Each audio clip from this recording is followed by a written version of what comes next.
นาที่ลาจากกันความสำคัญที่เฮาเคยมีทุกสิ่งที่ดีกับลืมมันบางสิ่งเฮาบอกเข้าใจแต่เก็บเอาไว้บ่บอกต่อกันเรื่องเฮาบอกเข้าใจกันเส้นทางแห่งฝัน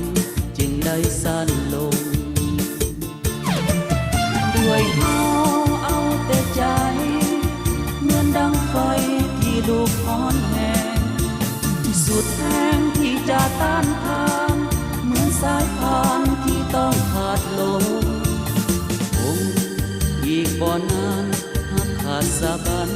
เฮาสองพากันไปศาลฎีกาอารมณ์อารมณ์ฮักมีอุปสรรคทุกสุขแปรผันเมื่อเฮาบอกเข้าใจกันเส้นทางที่หวังจึงได้สั้นลง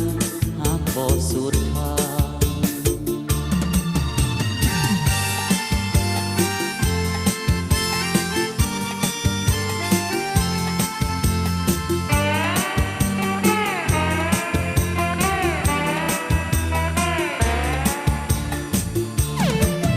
ด้วยเฮา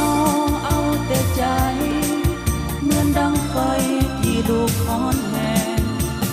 สุดแรงที่จะต้านทานเหมือนสายพานที่ต้องขาดลงคงอีกบ่นานหากขาดสะบันเฮาสองพากันไปศาลฎีกาอารมณ์อารมณ์ฮักมีอุปสรรคทุกสุขแปรผันเมื่อเฮาบอกเข้าใจกันเส้นทางที่หวังจึงได้สั้นลงหากบ่สุดทาง